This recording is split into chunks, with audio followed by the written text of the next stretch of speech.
Well, good morning, everyone. We're over here at the creator stage, if you can hear my voice here. My name is Brendan Byrne. I'm with WMFE, which is the local public radio station here. Perfect. We got some fans over there. Hopefully you're supporters as well. Yay. Excellent. Okay. And I also contribute to NPR, and I host the weekly radio show and podcast called Are We There Yet?, which explores space exploration. And I think next to me, you both hold the record for most appearances on the podcast. So with me here, we have Addie Dove and Josh Caldwell. They are physicists at the University of Central Florida, and they also host their own podcast called Walk About the Galaxy. Check it out. It's fantastic. But today we're going to be taping a portion of my show, Are We There Yet? So we're going to be talking about the moon and what's beyond with exploration. And if you've walked in, you saw the NASA booth there. And their next big chapter in exploration is called Artemis. So we're going to start there. We're going to start with Artemis. So first of all, a very tough question. Okay. What is the Artemis program? Ooh. So Artemis was the sister of Apollo. Okay. So in mythology, right, Artemis was the sister of Apollo. So Artemis was chosen as a name because it's our next lunar foray. So it's our next missions to the moon.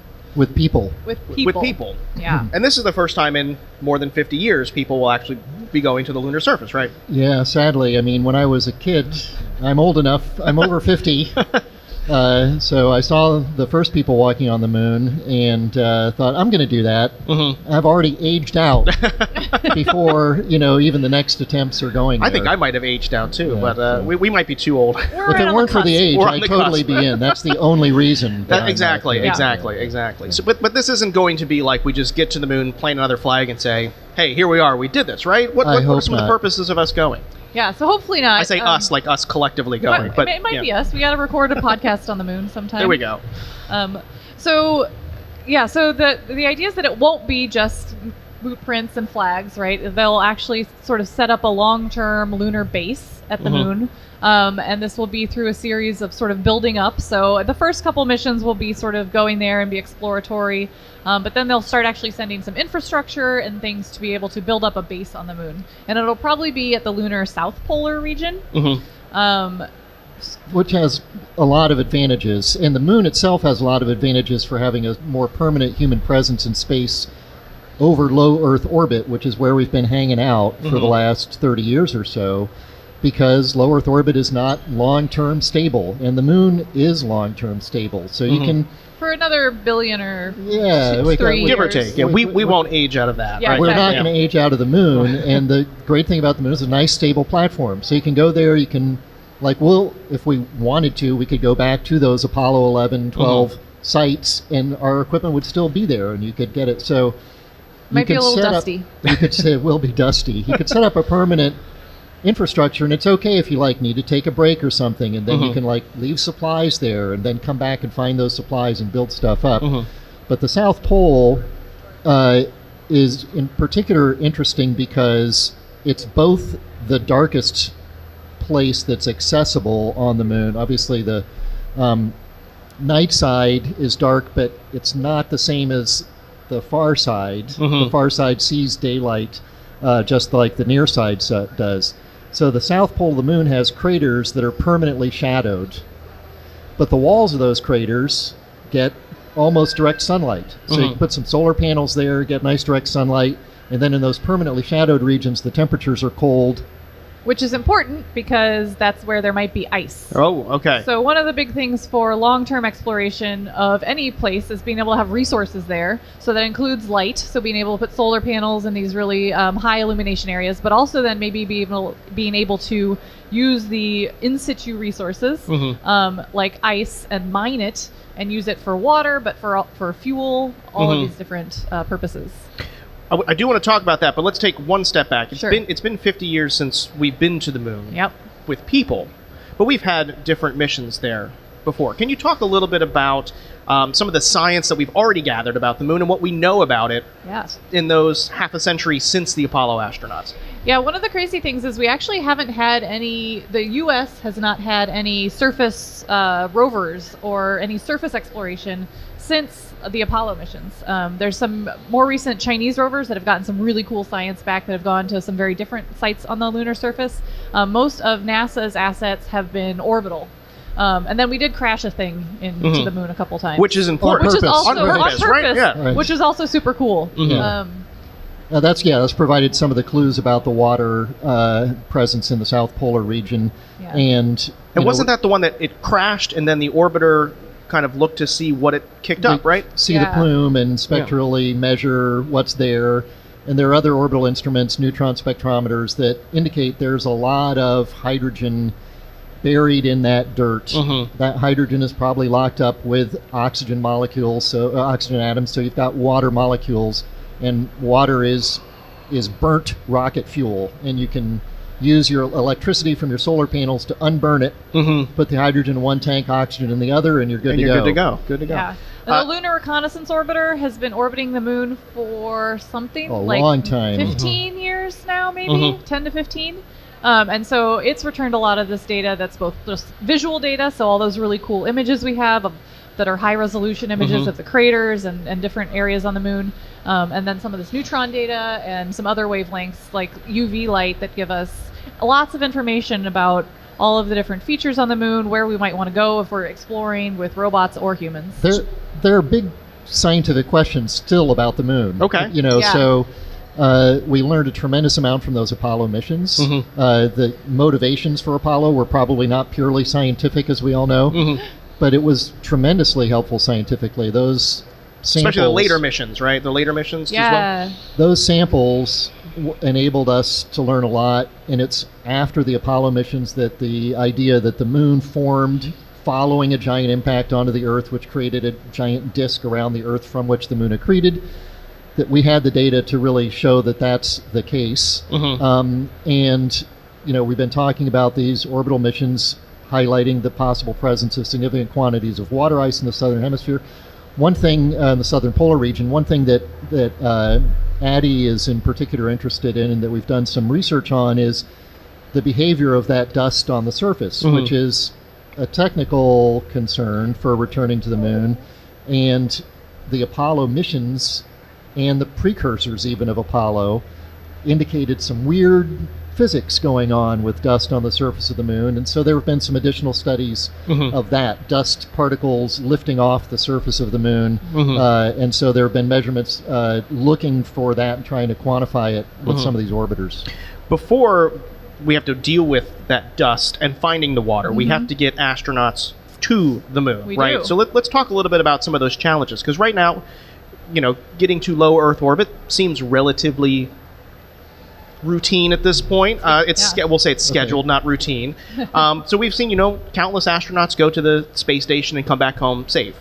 This is going to be very different than It will that. be. What are some of the challenges of getting to the moon? It's far away, right? 250,000 miles away. Yeah, I mean, there's the distance in miles. It doesn't take it's a couple days or something to get there. So that's not It's such like a getting big through the deal. parking lot here, right? Exactly. Might be actually faster, not sure. There's the energy penalty. So it takes a certain amount of energy to get to low Earth orbit. It takes about 30 or 40% more energy to get to the moon, which cuts down on how much stuff of what fraction of the rocket actually gets to where you're going. Yeah. So You have to have a bigger rocket if you're going to take the same size capsule, for instance. You have to have a much bigger rocket, much more fuel. And until we get that rocket fuel processing going on the south pole of the moon, like Addie was talking about, you got to take all the fuel you need to get home, and it takes more fuel to get home from the moon than it does from low Earth orbit. Because you probably do want to come back, right? For the most part, I people would do. definitely want to There come are some back. folks There's who not would be much happy, but dining Not much to do there, right? options there. No, Not the yet. theaters aren't running, so yeah. Yeah, I mean, so currently we can get to low Earth orbit. Getting to the moon, again, it'll take about 3 days. You have to worry about not only like the fuel to get there, but also the resources. You're going to stay there for some amount of time. We're used to taking our like freeze-dried food and stuff like that for the astronauts on the space station, and we can potentially send sort of like uncrewed cargo pods or something ahead of time to once we're sort of more sustainably. But there's also some factors that we don't consider as much when we're in low Earth orbit, like radiation, that will be much more of a factor on the moon. It's still overall better than like if we're going to Mars, Right. because you are in the Earth's magnetic field part of the time. But there's some really interesting physics that happens when you're in and out of the Earth's magnetic field, which happens when you're on the moon. You have to go up above the radiation belts. which sort of protect us here on Earth. And so you are exposed to a lot more radiation if you're going to the moon. Which is not a good thing, right? And No. nothing good No. comes out of Yeah. despite what we read in the comic books. It's not a very good thing, Eventually, right? eventually, they may want to be building hobbit holes Yeah. on the moon to It's true, protect. Yeah. Having little hobbit holes and little... Use that lunar dirt to protect you from that radiation. There we Yeah. go. There we go. Let's talk about the dirt. Let's talk Okay. about the lunar dirt because I know this is your That's the best part. expertise here. So, what makes lunar dirt, which you scientists call regolith, which I love, and I've been using it more Good. frequently Excellent. now. What Hashtag makes regolith. that hashtag regolith? What makes it different than the dirt that we have here on Earth? Sure. So the dust and the dirt on the moon, the regolith, is just broken up bits of rock. So in that way, it's a lot like what we have here on Earth, except that on the moon, there's no atmosphere. There's no water processes, right? There's none of that stuff that's going to sort of process the dirt, and there's not organics. So most of the things that make dirt like soil that we think of here on Earth is going to be like organic material. So you can think more of like sort of sand, in that it's just this really broken up bits of rock. Without any organics in it, but its sand is very round because it gets turned over by ocean waves, it gets turned by wind blowing it, and so that makes it pretty rounded and smooth. But on the moon, just like broken up bits of rock are very sharp and jagged, and they have really weird structures, and there's weird glassy components and weird iron components that make it actually pretty dangerous. So it can be in like really tiny particles, and it can just be like really jagged. So it's an interesting like physical problem that can get into spacesuits and mechanical systems. And also, like Josh mentioned earlier, it does seem to move around a little bit, probably due to electric fields. And so, or just astronauts driving around, or things landing on the surface that can kick up dust, and then it lands on your solar panels. So it can cause all sorts of interesting problems. Josh, did we learn most of this stuff from those Apollo missions with them bringing those samples back? Well, there was actually some interesting theories before the Apollo missions landed on the moon about what exactly that dusty surface would be like. But yeah, we have that stuff. It's not a shocking surprise that it's more jagged, because as Addie was saying, we knew there was no erosion, we know there's no wind and rain. But some of the things that we saw, we learned from those samples. There's this stuff called nanophase iron that Addie alluded to that's very reactive and can be a problem. There's a recent experiment about growing little plants in some lunar regolith, and that nanophase iron attacks the roots and can be sort of damaging to it.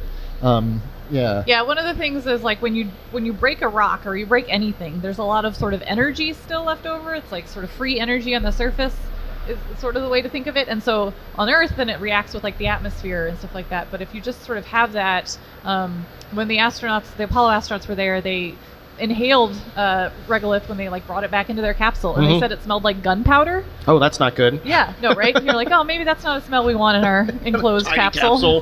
But so that smell has to do with how it's reacting. The minerals and the chemicals are reacting in the nasal passage, like with your organic matter. That sounds absolutely terrifying. Yeah, it's not. Yeah, that's not good. Yeah, no, the dust is a huge problem. NASA's spending a lot of effort trying to understand how to control it, not just on the chemical side, but the mechanical side. Like Addie said, it's very abrasive and it's very sticky. Sand, you can brush it off like this. This stuff, no, if you do that, you're going to just start making cuts and grooves in your spacesuit material, which is not good as Which is well. not a good thing. Yeah. And also, I have to imagine We're just trying to find ways to scare you. Yeah, space is absolutely terrifying. Talking to you guys for all these years, but also it's got to be tough to land on the surface, right? Because you're kicking up all this stuff, and it sounds like this is nasty stuff. You don't want this hitting your spacecraft, right? What are some of the concerns about landing in these tiny pieces of glass, basically? Yeah, there were a number of challenges when the Apollo astronauts landed, and some of our there's some really cool videos from some of the more recent lunar landers, like the Chinese lander, of these big dust plumes that get kicked up.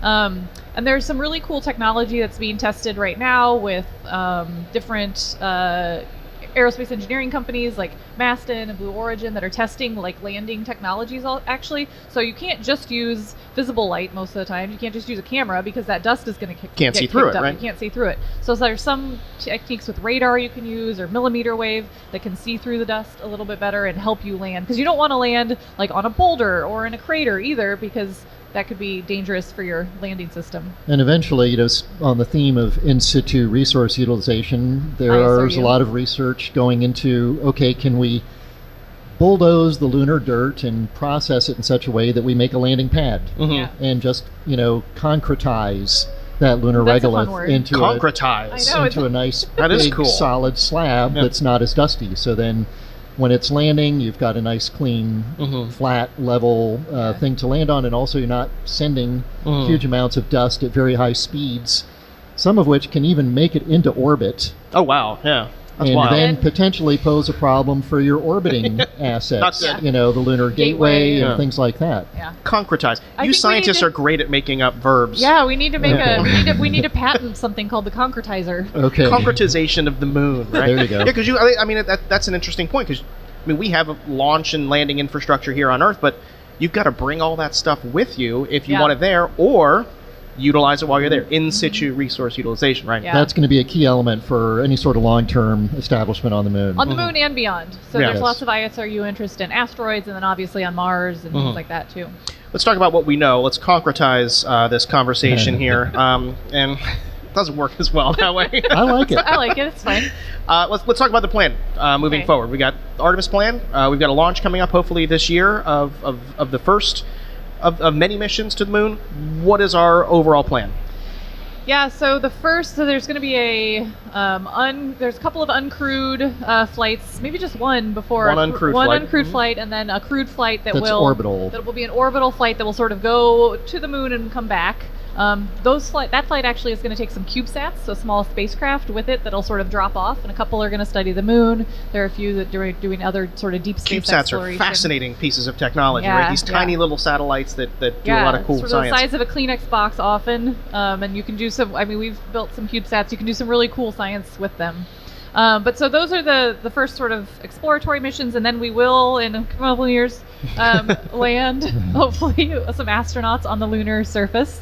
In the meantime, we're also sending a lot of uncrewed vehicles, so the CLPS, the Commercial Lunar Payload System. Yes, I think so. I think that's like we can ask the NASA people. Yeah. They'll fact check us. But those are a lot of scientific instruments and technology demonstration instruments that are going to sort of go ahead of the Artemis astronauts to explore the surface and see what is there, maybe where we're going to pick our landing sites, what other interesting science there is to be done. And I think the timeline, so we're end of 2022, the first uncrewed flight, sometime in 2023 then hopefully in 2023 a crewed flyby of the moon, but they're not talking about landing until 2024. Or 25, 2025 now, yeah. And the capsule of the Artemis, the SLS, is the Orion crew capsule, which is a nicer, bigger Apollo-style gumdrop capsule. Much nicer toilet, I've been told, in the Orion capsule. I think the Apollo capsules were toilet-free. They were. They were, yes. They were bags, yeah. Yes, yeah. But it doesn't include the lander. Right, so then there's a whole other thing about getting down to the moon and back up off the surface of the moon. So that's part of the complication of it.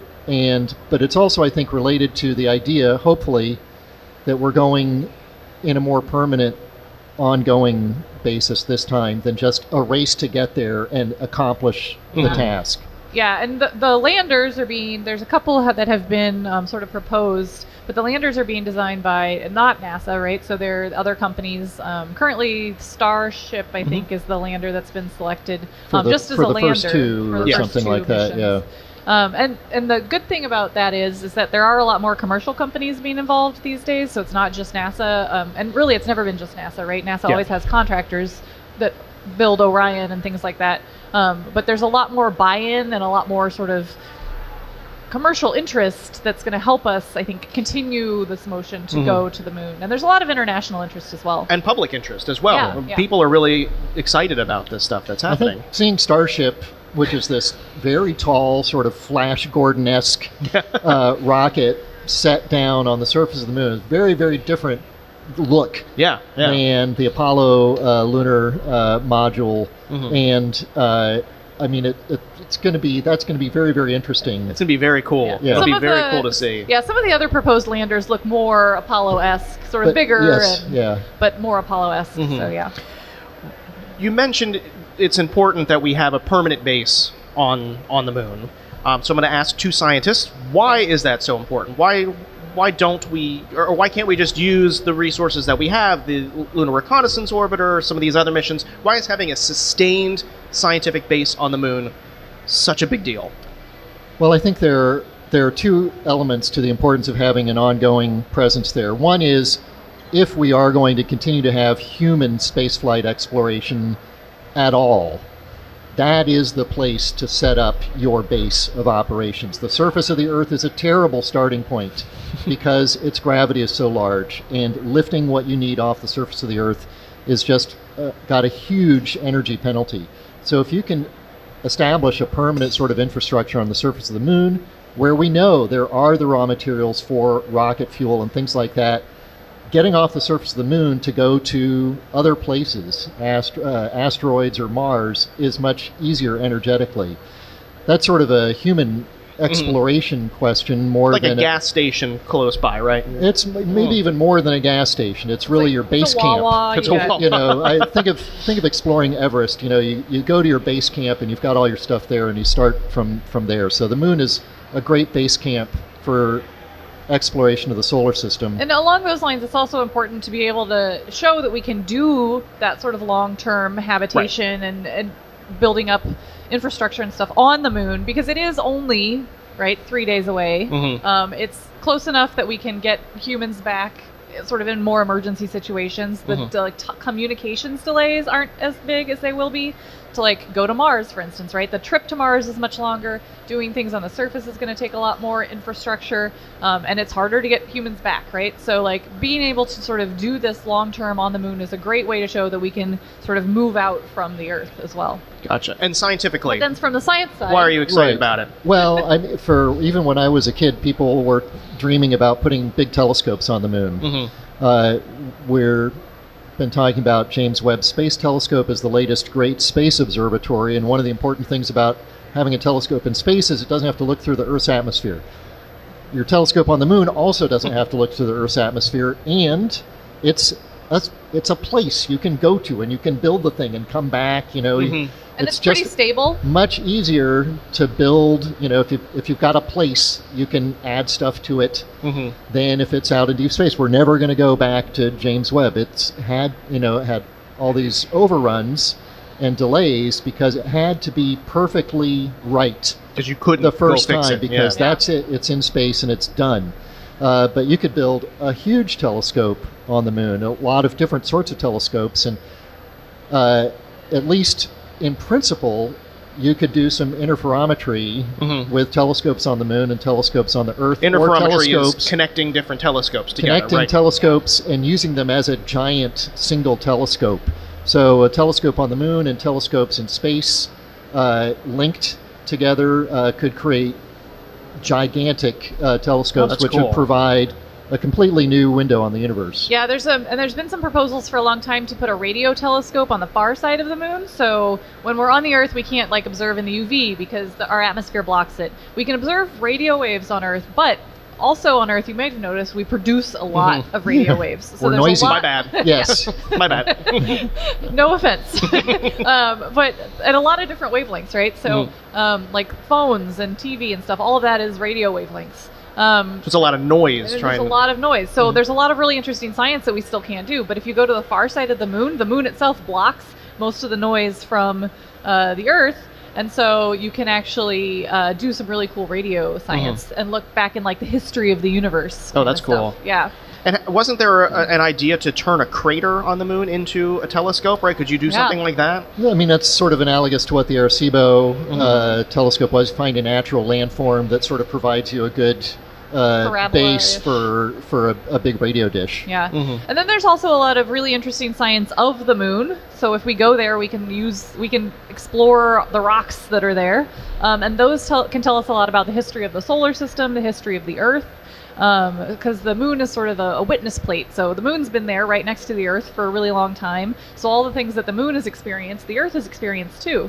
But the Earth has tectonic plates and weather and things that erase all of that history. But the moon, it's just there. It's a history book of us. Yeah, Right. exactly. Pretty cool. Yeah. So we can see how long it's been bombarded by things. We can see if there's been changes in how that's changed over history. We can look at the types of rocks there are throughout. And so it's a really great way to understand the Earth and the solar system history. There's a big, on this bombardment history, there's still this big open question about whether or not and to what extent there may have been a surge in cratering a few 100 million years after the formation of the planets, and the moon is the great witness plate, as Addie was saying, to try to disentangle that. Mm-hmm. One of the big draws of going to the moon is this water. And, scientists have made observations, pretty sure it's there. In what form is it? This isn't like something that's just, you drop your shovel into the lunar surface and then water spreads out, right? Not quite. What kind of water is this, and what challenges are these first astronauts going to have in extracting the water from the surface? Yeah, so most of the water that we detect is sort of locked up in rocks. So it's hydrated minerals is the technical term. So they're rocks that have water in them, basically. And so you actually do have to sort of process. You have to have processing plants. I don't have a clever term like Concretization. Yeah. Waterization. Liquefaction. Yeah. Liquefaction is a different thing, though, right? It is, yeah. Anyway, so you have to be able to pull the water out, and there's folks working on that, coming up with clever techniques like sticking rocks in a microwave, basically, and it helps separate the water. You can do. Don't try that at home right now. I mean, or maybe probably don't. But throw a rock in the microwave. Throw a rock in the microwave. As long as it doesn't have too much metal in there. Yeah. But you can do it. Yeah. Yeah, I mean, you break the rock up into little tiny pieces. You can then sort of sort them by the more dense to the less dense. The less dense are probably going to have more water. Then you heat it up. Yeah. It's like distilling, right? And then, water vapor is going to come out of those heated up rocks. And you have a pipe that drops down, and you got water. Moonshine. Yeah. Yeah. Yes, exactly. See? I like it. So there's different ways that they can process the rocks. And then there is potential at the South Pole that Josh mentioned that there's more of this ice that's potentially sort of in icier forms where there might be a little bit of sort of residual separated water ice that's sort of buried or Maybe on the surfaces of rocks. Dirty ice instead of watery dirt. Yeah. Okay. Yeah. So that'll be very important, though. That's Yes. That'll make it easier to do that thing. But yeah, you can, and people are working on automated procedures and machines. You set it up and it'll scoop the moon dirt into a bin and process it, and you just power it with sunlight. Yeah. So as long as you're patient and you've set up that infrastructure, you can have a self operational water production plant. Yeah, Again, there's been some cool. Go ahead. No, good. There's been some cool instances in popular TV shows recently. So, like The Expanse had a lot of scenes where they showed sort of asteroids and water extraction and capturing asteroids. So it's really important on asteroids too. There's the For All Mankind is a show that's had sort of a retelling, but they've recently in one of the episodes they go and they find water on the lunar South Polar region, and it's a little bit more sort of a big chunks of water. It was like Ice cube, yeah, it's like big ice cubes in the wall, I think. But so it's a little bit, it's probably not quite that accessible. But. Okay. Right. The way that water gets there is it's a cold trap, right? It's very, very cold. Comets are some of the things that Addie was referring to that hit the moon, and they're mostly watery. And when they hit, that water's vaporized, and those water molecules re-impact the moon. If they re-impact a warm spot, they evaporate again. But if they re-impact a cold spot, they stick. So over time, you can accumulate those water molecules, and then it gets hit again by other rocks and comets down there, and it sort of gets mixed into that So dirt. there's water from all over the place. That's where that water is coming from. It's coming from external impacts, because when the moon formed, following that giant impact 4.5 billion years ago, it was very hot, so it didn't have much in the way of volatile stuff like water. But this system seems... It's going to take a while to get this set up and for you to actually get the water out of the surface, we think. It's all relative, doable. yeah. I mean, it's all... But it's a reason to have that do it. sustained presence on the moon, right? Yes. That is why this is very important. Yes. Yeah. So, and this water, not only is it going to help people that are on the moon, you mentioned that this could be used for rocket fuel to go to other places. So let's talk about the next steps beyond Artemis and beyond the moon. Where are we going next? I think you have a radio show about it, don't you? I do. I've been talking about it for the past 6 years. We're going to Mars, right? Yeah. So the plan is Moon and then Mars, which makes sense sort of geographically, right? Oh, it's not geographically, but Spaceographically. Spaceographically. I'm coming up with all sorts of words Concretize today. that, please. Yeah. So the Mars is in a lot of ways maybe an easier place to live because it's a bigger planet. So it's going to be the higher gravity, more like what we have here on Earth. There's a teeny tiny bit of an atmosphere. It's not really more usable. water too, and there's a lot more water. So the poles there have tons of water, literally. Yes, and in chunks of ice. And that are actually that's chunks easy. of ice. Yeah, we like that. Yeah. And there's probably a lot more subsurface water on Mars. That's actually like either in ice or liquid phase. Really? Like flowing? Probably not liquid, but that'd be cool. But like reservoirs potentially. Okay. Yeah. Because there used to be a lot more water on Mars. So Mars long term is probably a more sustainable, like long term. If we're moving Earth or moving humans off Earth, we could live there. But we don't know how to do any of that yet. Radiation is a lot worse on Mars. It's really far. So there's a lot more challenges. So if we can sort of test some of those out on the Moon, it'd be great. But then Mars is the next destination. Yeah, one of the we love our atmosphere here on the Earth, although we don't always show it, but we do. And the other protector that we have that Addie mentioned is the magnetic field. The Moon doesn't have a magnetic field to speak of, but it passes through the Earth's protective magnetosheath at times. But Mars' magnetic field is also frozen out. It's not really there anymore. Probably related to why it doesn't have much of an atmosphere. So yeah, that radiation, even if it had a nice atmosphere, that radiation is a problem. Yeah. Is there the same kind of scientific motivation for us to put people on Mars, or is this going to be a flag planting thing again? Oh, I think there's at least as much scientific motivation to go to Mars. There's different questions about life in the universe that Mars can shed some light on that the Moon can't. Yeah, so Mars, as we know now that Mars had a wet past, so it had flowing water, it had liquid water, it had a thicker atmosphere. There's a lot of questions, right, about was there life then? Because the conditions were probably conducive for life. It probably was, like most of the things when we think about life are energy and water, and those things were there. So there's a decent chance that there was life on Mars in the past. There's no little doorways, and there's not other things. I read an article that there was. I know, I read a headline that there was. I don't think it was a doorway though. But so there's that sort of astrobiology. Is there life elsewhere in the universe? Kind of those are big questions. But again, there are a lot of interesting science questions about how Mars evolved. Understanding more about the water on Mars, and we can use the resources on Mars even more than we can on the Moon. But it's months to get to Mars compared to a small number of days to get to the Moon. So if you're there, if you're going to have a permanent human presence on Mars, that's a whole different level of undertaking than it is for the Moon. The Moon is like your trip down the road. Mars is the next country. It's a whole different kind of. What would that be, like 8 or 9 months? How long would it take for a human mission to get to Mars? The optimized trajectories are usually about 6 months. Okay, that's still a long time. Which is still a really long time just to get there, and then really to have sort of the optimized flying, you want to stay for. I think it's almost like a year and a half on the surface. It's at least 9 months that you want to then stay on the surface and then come back, right? Yeah.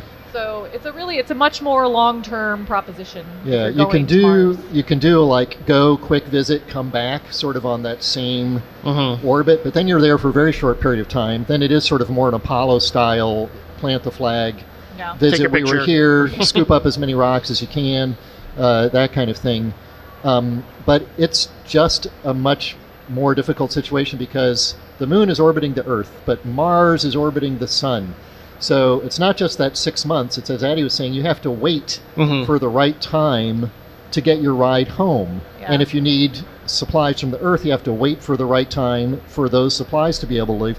Those typically only occur every 2 years. Yes. And a communication delay, right? And there's a much longer communication delay. It's many minutes depending on where, it's Yeah. 8 to 20 minutes depending on where the Yeah. two planets are in their respective orbits. Yeah, there was recently a bunch of Mars missions that all launched from a bunch of different countries a year-ish ago, and those all launched basically at the same time because that was sort of the optimal time for them to be able to get to Mars in the sort of the shortest route. Yeah. So it's every year least and a half, energy. 2 years. Yeah. Yeah. I guess it's probably more like about 4.5 minutes is probably the shortest one-way light travel time for communication. Yeah.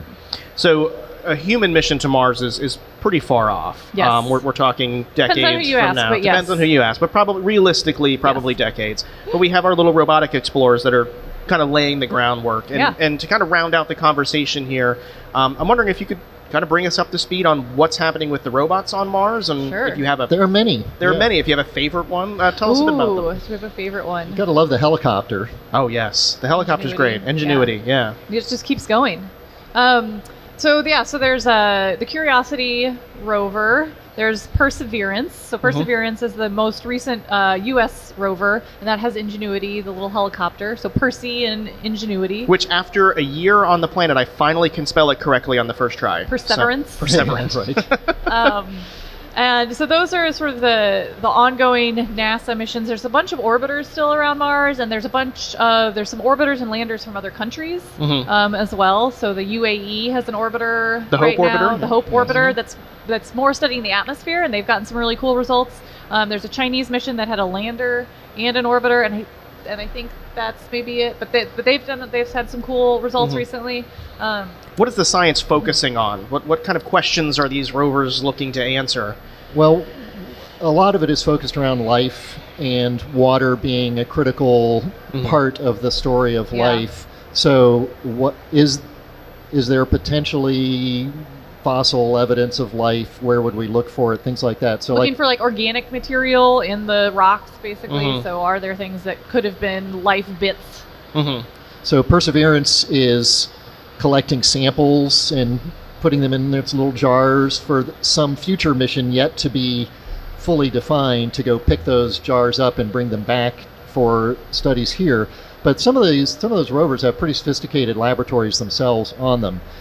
The orbiters, and I was mentioning the studies of the atmosphere, Mars, as you were saying, used to have rivers and rain and lakes and flowing water and all of that stuff. It can't now. So it has gone through a very, very dramatic climate change episode. So by studying the atmosphere now and how it's evolving, we can try to extrapolate back to understand what's the history of Mars's climate and how long ago was it nice and how did it get to be not so nice. Yeah. A lot of the missions sort of are trying to understand water and life. Percy's in a really interesting area that's a delta, so we know there was liquid water that flowed there in the past, and there's sediment deposited. So chapters of Martian history, right? Yeah. So it's a very different area than we've been able to go before. Then the Chinese lander is actually in a really young part of Mars, so they have some recent results that showed that it's young, so they know the area is young, and it seems like there was water that flowed there actually more recently than we would have expected. So that's a great sign that maybe there was a big impact or something, and it heated up the atmosphere a little bit and brought some more water, and so water flowed more recently than we expected. There's also the InSight lander, which I like because it's doing sort of geophysics. It's trying to understand Mars quakes, and it's been there. It had a little mole that was supposed to go down on the surface and study the heat signature from inside Mars, and that didn't work so well. But InSight's been a pretty cool mission to study Mars quakes as well. Josh, do you have a favorite mission? Other than Ingenuity? Other than the little helicopter. The helicopter that keeps going, right? It does keep going. It's pretty so impressive cool, because the air there is quite thin. So you don't have a lot of stuff for those helicopter blades to push against. Rovers are cool, right? So we got 2 operational. Spirit is not going anymore, is it? So Curiosity and Perseverance on the U.S. side are able to explore and show us new vistas. And I have to admit, gotten a little bit jaded by it, but you definitely the first time you would see these like vistas from the surface of Mars, that's like, that's a place you could go and walk around, and what is over the horizon is a very different kind of visceral feeling of being transported to the surface of another planet than we get from orbiters. Yeah. And they're so stunning images. Yeah. And we are hoping to have sample return from Percy.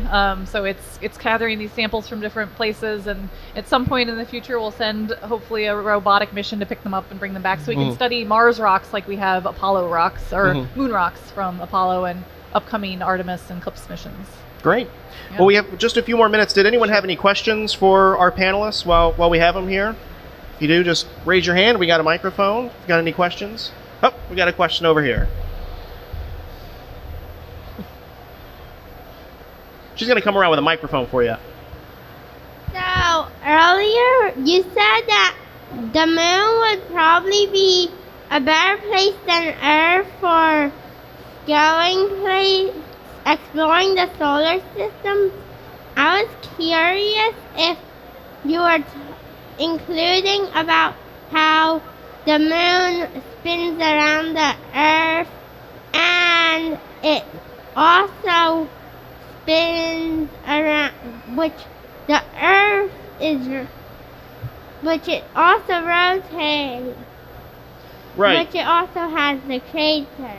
Yeah, that's the moon's rotation is pretty interesting around the Earth because it doesn't, right? And that's good for some of these scientific ideas, right? It rotates exactly once per orbit, so that we always see the same side. And in fact, most moons in the solar system do that due to tide. So the same force that causes the ocean to slosh up the beach is responsible for that rotation of the Earth.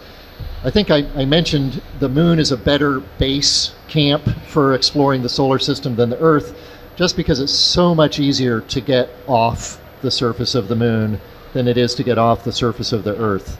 And on the moon, so if you have telescopes you put, for instance, on the side facing the Earth, we could do a lot of interesting Earth observations, right? Or you can put telescopes so they face away from the Earth and we can see into space at all of the wavelengths, basically. So it's a really cool platform to be able to study the Earth, too, which we haven't talked about. But we have satellites we put into orbit that do interesting Earth climate observations, things like that. But we could put things on the moon that look back at the Earth as well. Awesome. Good question. Thank you. Thanks. Hi. Hi. You mentioned Insight, and we just got word that they're going to do a forced retirement, and they're saying it's because of the dust. But is that the only reason? Is because it's dusty? Yeah. And a dust devil hasn't come over and cleaned us off. Pretty much. It needed that significant weather event to save it, right? Yeah. There's one other.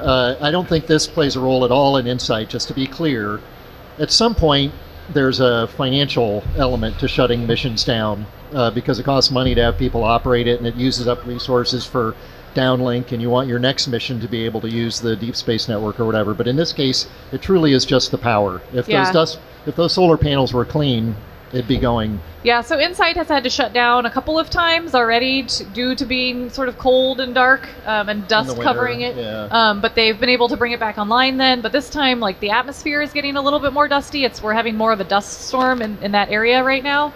And just the panels are getting covered. So there's just not enough energy to power the instruments, because they have to heat up the thing and they have to power the instruments, so it just takes a decent amount of energy. We should have sent some radioactive, some We plutonium. should have. Right? I don't know why no one asked me about that. I know. Just put a nugget of plutonium on it and fine. It's a little pellet. Yes, sir. Yes, hi. So you said we're sending man to the moon and then Mars, but then what's after that? Oh, that's a good question. Well, we've talked about going to Titan on our podcast, which has been suggested by some scientists. That's the largest moon of Saturn and the second largest moon in the solar system. On Titan is interesting because it has a very thick atmosphere. It's not a toxic atmosphere. It doesn't have oxygen, so you'd still have to have an oxygen pack, but you don't need a pressure suit because the atmospheric pressure is a little bit greater than what it is in this room. And when Addie and I go there, we're going to have a wingsuit on because the gravity is so weak and the atmosphere is so thick you could fly around.